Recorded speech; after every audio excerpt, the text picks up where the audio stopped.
So good afternoon, everybody. Welcome to a lovely and sunny day in New York. It certainly wasn't like this last night, and I know some of you took some time to get here due to the bad storm. So my name is Nana Gore. I lead the Every Woman, Every Child Health Team in the Executive Office of the UN Secretary General. And I have the pleasure to facilitate this briefing event on a theme that is very important to all of us in this room today, meeting the multisectoral challenge of antimicrobial resistance. Thank you all for coming today. I'm very pleased to see such a diverse group gathered in this room this afternoon. And together with our co-organizers from the REACT Network, and the Hammarskjold Foundation, I am grateful to the missions of Argentina, Korea, Mexico, the Netherlands, South Africa, Sweden, the UK, and Vietnam for their co-sponsorship of this important event. Before we get started, I wanted to let you know that you can follow the conversation about this topic on social media today with the hashtags AMR and EWC is me, Every Woman, Every Child is me. And you, on your tables today, you have a social media card with some suggested tweets and messages so that we can reach a wider and global audience from our conversation.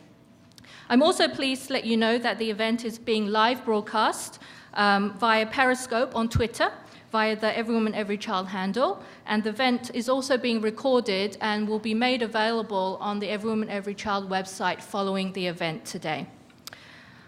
So, simply put, antimicrobial resistance is one of the most significant global challenges we face today. Every 5 minutes, a child dies in Southeast Asia from an infection caused by drug-resistant bacteria. HIV, TB, and malaria patients and progress on maternal and newborn health are already at the forefront of antimicrobial resistance in many countries. Indeed, the threat goes beyond just health as well. The spread of antimicrobial resistance could have a large impact on the global economy, which we will hear later from Lord O'Neill, and undermine the ambitious new Sustainable Development Agenda, which the world leaders came together to agree on last September. As the recent outbreak of Ebola in West Africa has shown, health crises can have a major impact on countries and even threaten peace and security. In short, we will not be able to fulfill our collective ambition of leaving no one behind in the 2030 agenda unless we are serious about reining in antimicrobial resistance. So, what can we do to stop this becoming a reality? We will need to galvanize action from across sectors and multi-stakeholders, from the public and private sectors, scientists, doctors, patients, and consumers themselves, as well as across the multilateral system. It is clear, AMR is not an issue that can be dealt with in isolation. We've made a good start through agreeing a global action plan at last year's World Health Assembly and similar resolutions by the FAO and OIE, and a call to action by the G7 leaders, particularly a couple of weeks ago in Japan. But more can be done, including by the UN in New York. The goal now is to accelerate the mobilization to raise AMR to the top of the political and global agenda. That is why the General Assembly has called for a high-level meeting this September. This is an important year for action on AMR, which we must seize now, and that is why we are here today. So let me first thank you all for coming to this discussion. I hope you'll find it both engaging and enlightening, and I look forward to working with you all on this important issue in the future. We will first hear from the permanent representative of Mexico to the United Nations, one of our co-hosts for the event today, Ambassador Juan José Gómez Camacho, who was unable to join us here today but has recorded a video message for this event. Ambassador Gómez was appointed by the President of the General Assembly to lead consultations to finalize the organizational arrangements, including a possible outcome for the UNGA high-level meeting in September. So I'd like to hear a video message. Good afternoon to you all. First, allow me to commend every woman, every child initiative for having organized this very timely event. And I truly regret not being able to be here in presence with you in this afternoon. The President of the General Assembly has asked me to facilitate the process, to prepare not only the high-level event on the 21st of September, but also to lead the negotiation to build a very strong, very powerful, if I may say, document where all heads of state, all member states of the United Nations would launch. So unfortunately, due to technical difficulties, the rest of the video message cannot be played, so I'm going to read out the rest of the ambassador's statement, so bear with me. So as he was saying, all member states of the United Nations would launch and make commitments to fight the specter of drug resistance. We are facing indeed a global menace that threatens to take us back to the times before the discovery of penicillin. That is making us lose the gains attained in health and development. And that is jeopardizing the call to action of the UN Secretary General to end preventable deaths of women, children, and adolescents in a generation. Microbes are developing new forms of resistance every second and crossing borders with an impact beyond the health sector. I am certain that today's discussions will help us find diverse ways to reverse microbial resistance by promoting innovation, quality in health services, and focusing on vulnerable groups, among other recommendations. The Every Woman, Every Child movement's global strategy, to which Mexico is committed, was launched by the UN Secretary General last September, against the backdrop of the United Nations General Assembly and the adoption of the Sustainable Development Goals. The strategy offers us a unique platform of work across sectors that affect health, such as education, nutrition, sanitation, and hygiene, where more needs to be done with the support of multiple stakeholders. Next June 13, I will start informal consultations on AMR with member states, where I will have the opportunity to greet you personally and start together a process that will help us increase the global awareness on AMR, as well as improve our tools in order to decrease infections and build more resilient generations. So, now I would like to invite the Honourable Lord Jim O'Neill, our keynote speaker, to tell us about the final AMR review and its recommendations. The UK Prime Minister David Cameron commissioned the review on antimicrobial resistance in July 2014 to address the growing global problem of drug-resistant infections.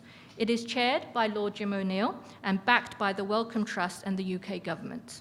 Lord O'Neill is currently the Commercial Secretary to the Treasury and previously the Chief Economist at Goldman Sachs, where he famously coined the acronym BRICS.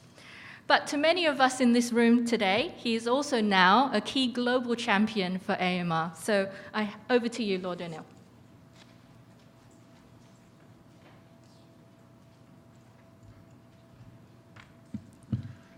Nana, thank you very much for those kind remarks, and thank you to yourself and all the other generous supporters for putting on this event and asking me to make a few remarks to you.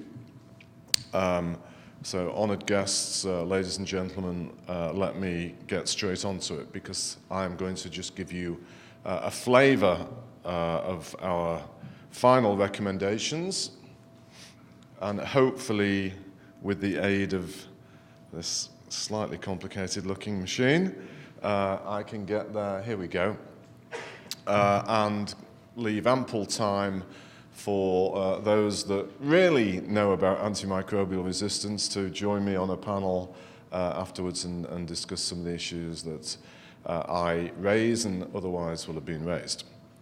So let me step back, and I notice a few familiar faces in the audience and some dear friends of the past 2 years' journey. So I apologize to those of you that have seen some of this before. You can catch up with your messaging on your Blackberries and what have you while I do the first bit in particular. But for those of you not so familiar with where I arrived, just over 2 years ago, I received a telephone call when I was not a member of the government. I was just a private citizen enjoying my life, having a year previously to that step down from the almighty Goldman Sachs.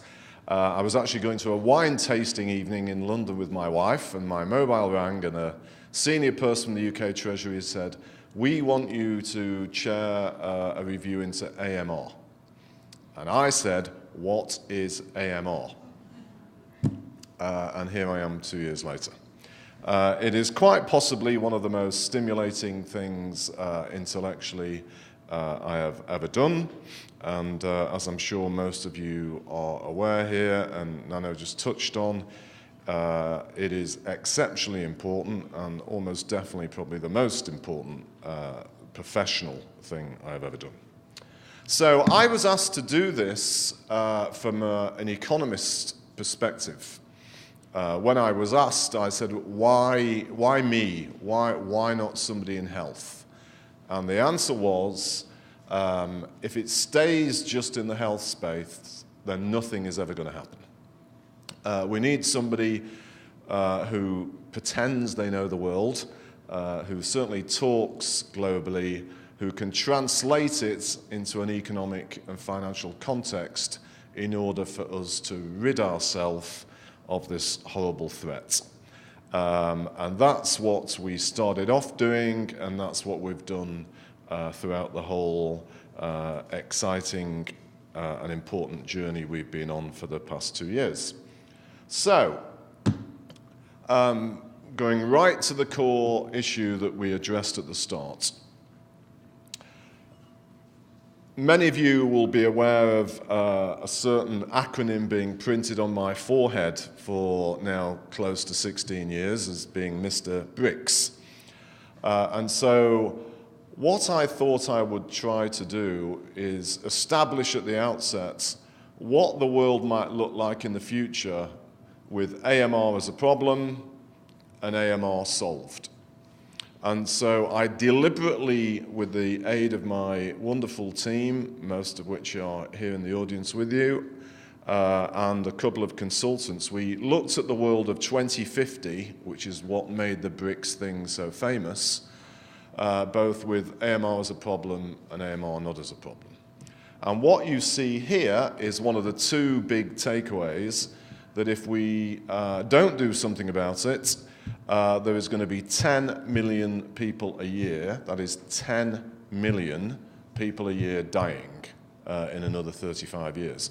As Nana was just introducing the session, I thought I'd also throw in a bit more scary colour. As we pointed out in our final report, in the 21 months that we existed, over 1 million people will have died from antimicrobial resistance around the world. And this actually translates, if this horrible scenario were to come to pass, I think it would be somebody dying every 3 seconds. Certainly more people dying from it than die of cancer today. But amongst the many reasons to make that analogy, think of the staggering contrast about how much initiative is thrown at cancer research right now and how little is thrown at AMR research. The second big takeaway was straight to the world that I had popularized, and this, can you see at the back, by the way, these pictures? There's some shaking heads. I could definitely not see with my aging years, so I shall try to highlight the clear parts. I see a few thumbs going on. What this shows you is how much economically the world will lose it otherwise could have had if we have the problems that go with 10 million deaths. And it is a staggering $100 trillion, that's 100 trillion, over the next 35 years. World economy today is somewhere between 70 and 80.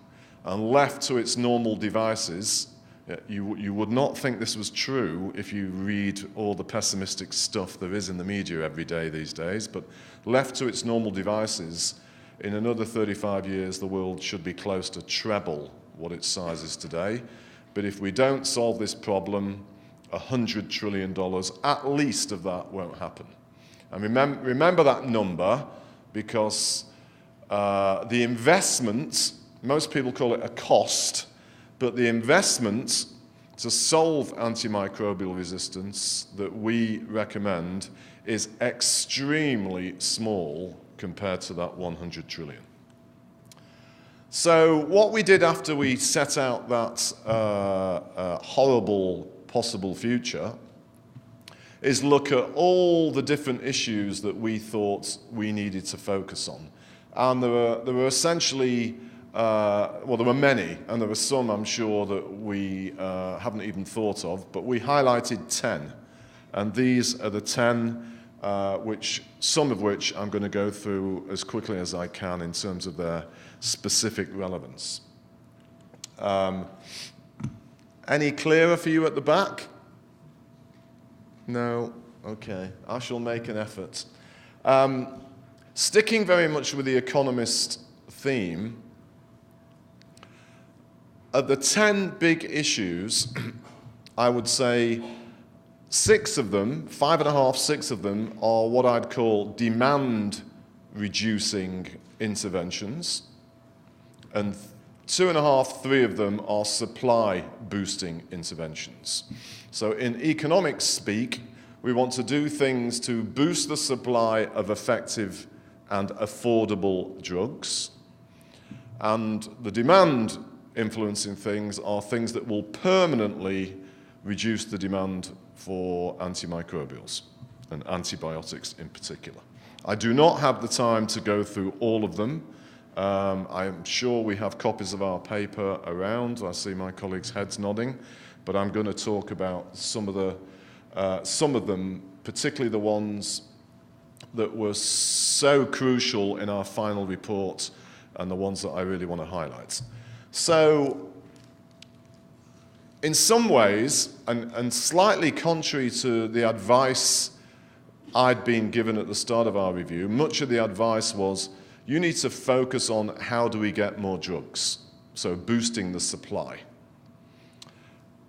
Pretty quickly, after this rather intensive discussion we had amongst our team, I came to the conclusion, I think we did, that arguably, the demand-reducing interventions are even more important because they would permanently shift the excessive use of antimicrobial things, in particular antibiotics. Whereas even if we get new drugs, at some point, we would become probably resistant to them.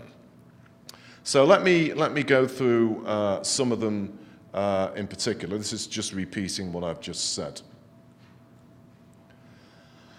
So and in our final report, there are 4 big things that we tried to highlight. 3 of them are demand-reducing things. 1 of them is a supply-boosting thing. Arguably, in my judgment, the single most important demand-reducing thing, none of them really are more important than the others, but if there were one, I might suggest it was this, and that is to introduce what I like to call Google for doctors. We need state-of-the-art technology in this space. We all wander around with these ridiculous things completely dominating our lives, and yet our medical practitioners essentially have an educated guess as to whether we need an antibiotic or not. That has to stop. We highlighted in a specialist report we did on diagnostics early on from a US research survey that perhaps as much as 2/3 of antibiotics prescribed are not necessary here in the States. 2 weeks before our final report, so in the past month, I think the Pew Trust and CDC jointly have highlighted, I read it in the Washington Post, another survey that said 1/3 were unnecessary. So we need to do something game-changing in this regard. If it's like that in the US, can you imagine what it's like in other parts of the world?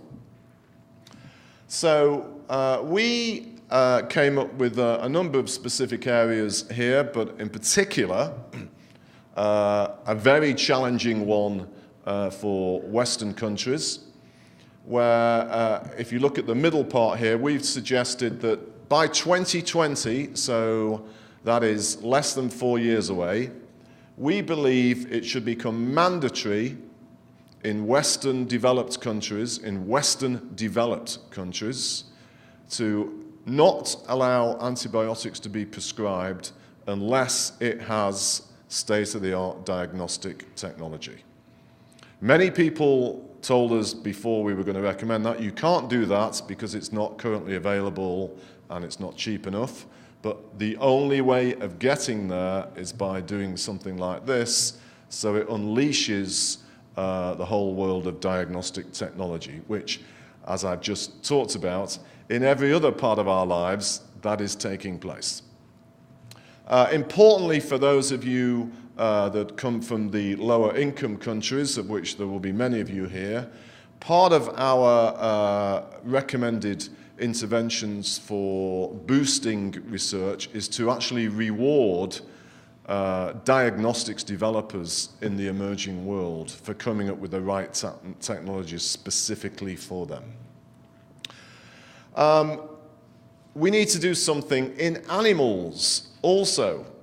Fascinating when I first started on this journey, given my background, and I know many people in the United States. When I first told people I knew what I was doing here, people said, when they got beyond the shock of what the hell are you doing something about health, interestingly, most people in the US said to me, oh yes, this is a real problem in animals and agriculture, which is a marked contrast to Europe, where most of the response is more to do with humans. I'm being told I have 2 minutes left, my goodness me. So we need to stop this. And we have suggested that starting in 2018, so the year after next, there should be a 10-year phased timetable for introducing overall limits of the use of antibiotics in agriculture, with a number of other interventions that support that make it far less demanding than probably at first thought many agricultural rich. You guys are good at this thing. I've got now a minute. You get the gist.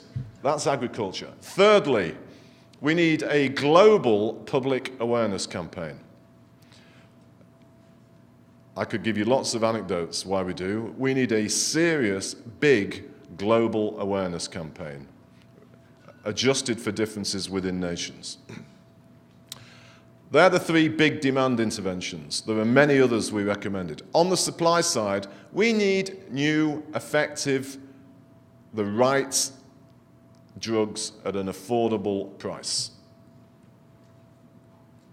Everybody knows the story about how difficult it is. I think there's some pharmaceutical companies in the room who can probably tell us more than anybody else as to how difficult and how expensive it is.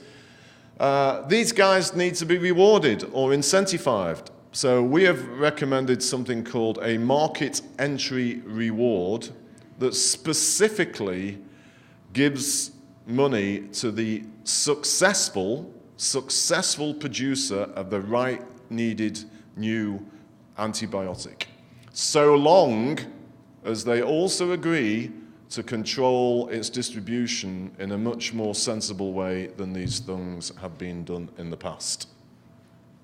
We reckon $16 billion over a decade, listening to all sorts of expert advice, would get us the money we need for a generation of new effective drugs. And this is a chart showing how I put that together. If we can do that, and if we can find the right mechanism to pay for it, and we list a whole series of alternative ways of how you get that money, That in itself would probably open up the venture capital markets in the way it already thrives for virtually every other form of health research. Next steps, which is primarily why we are here. Nano, you touched on it. A lot of people say to me, what happens next? What are you going to be doing? And I say, ask me in October. Because there are two big things that need to happen between now and then.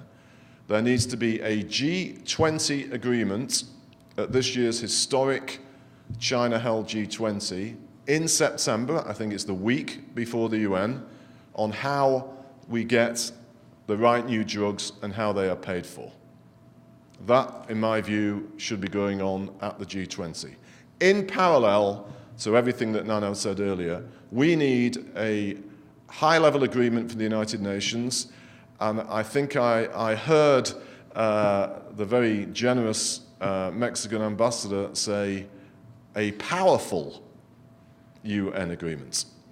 Help us get that. Thank you very much.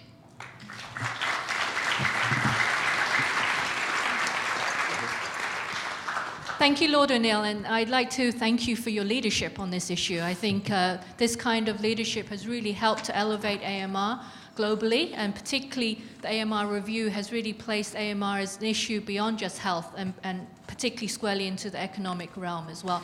So we are running a little bit over time, but we wanted to open up for a few questions from the floor. So we have time maybe for 2 questions. Please come to the microphone in the middle of the floor if you'd like to ask a question. I did respect those messages. I only went 1 minute. No, thank you. So please keep your question as short as possible so that there will be Q&A afterwards, the panel as well. Okay, Lisa Burgess, UNICEF at headquarters level. I'm just interested in your report, sanitation and hygiene is mentioned as number 2, intervention number 2. I was wondering how are you packaging that into your overall messages, because it's the investments in WASH in several places. There was a meeting recently in London where we looked at the issue, and it's less than, I mean, if you look at the healthcare facilities that have the facilities, it is up to a third that don't have water, a little bit less have no sanitation, but it's not looking at functionality. And we learned from the medical groups that it's now antibiotics are being prescribed if women come for institutional delivery. So my question is, where does it fit in your package, your call for action? Thank you. Next question, please. Hi, thank you. My name is Suri Moon from the Harvard School of Public Health. And I think one of the themes that runs through your report is the importance of public leadership, and we can all certainly agree on that. It also seems very clear that we need a lot of public money to combat the threat of AMR, including in the global R&D fund that you're proposing. It's very exciting that at least 2 governments have already stepped forward. What I was wondering was if you could speak a bit about the concept of public return on public investment. And so if public money is going into this fund, how do we ensure, for example, that the global public is able to access the antibiotics that emerge at an affordable price, and that's the public not only in high-income countries, but low and middle-income countries as well? Secondly, how do we ensure that some of the experiments and new approaches to R&D that are actually considered to be more efficient, such as open innovation models, might be supported by an R&D fund? There have been many, many debates at the World Health Organization, for example, on how to improve and fix a broken R&D system, and the AMR experience seems to be a very important opportunity to do that. Thanks. Great, thank you so much. Gary, did you want to? Okay, last question from Gary Cohen. Well, thank you for the excellent and alarming talk about what's coming. Did the panel look at what happens in hospitals? I was reminded recently that before antibiotics, hospitals were places where people went to die from infection. And the spread of infection in hospitals associated with healthcare-associated infections and some of the more virulent infections is significant. Did the panel look at hospital practices, infection control, and so forth? Thank you. Okay, shall I? Yeah, sorry, Gary is from BD, Becton Dickinson. So I'll let me take the last one first. The answer to that is yes. We specifically discussed infection control in one of the 6 specialist papers we published before the final report. and we touch on that and have some specific recommendations. I think we had 29 specific recommendations in total. Obviously, given the time, I don't have a chance to go through them all, but the answer is yes. And we highlight some important examples of how to deal with this better, with just basic good practice of how hospitals should be run. And we cite examples of where some applications of that have, at least temporarily, if not for longer periods, worked in parts of the world. Which let me work backwards on the very interesting second question about return on investment, particularly public investments. I could speak for hours about this, but in its broadest sense, and especially now coinciding with the fact I happen to be a serving minister in a finance ministry in one of the G20 countries. 2 years ago in Brisbane, I guess it was, the G20 made a rather bold statement about boosting global infrastructure to boost global GDP by 2%. If you turn the 100 trillion lost as to what we could get, the total interventions that we have recommended is $40 billion. We've vaguely costed it over a decade. That is less than 0.25% of global GDP.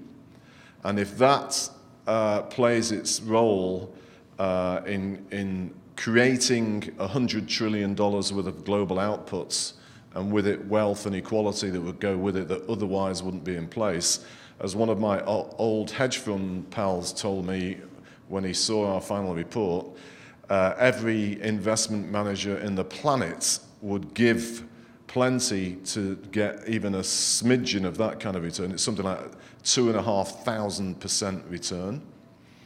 And importantly, that $40 billion does not all need to be public money. That is this is partly why the G20 is the right place for the discussion about how we get the right new drugs and how we pay for it. But even if it were all public money, that is a pretty spectacular return, and it's happening at a time where so many countries around the world seem to be struggling to achieve their growth potential.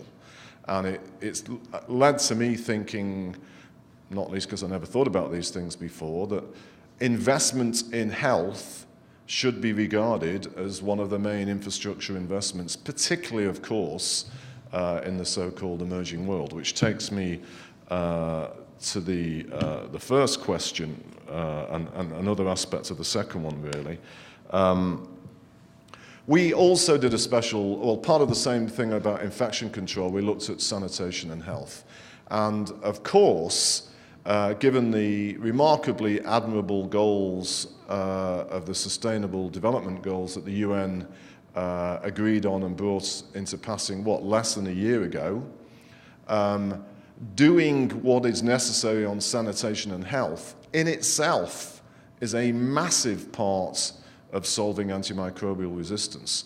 With the help of some very bright postgrad students at the LSE, we highlighted some work they did looking at diarrhea in some high population, low-income countries, and showed that with the right sanitation and clean water, you would cut what in any case were idiotically inappropriate antibiotic usage for diarrhea by something like nearly 70%.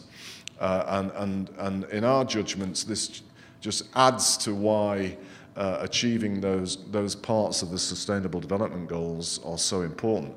I can't resist in also adding, at a time when there is so much focus on issues to do with income and wealth equality or lack of it, a lot of people often think the UN does make very grandiose, bold goals, but doesn't achieve them.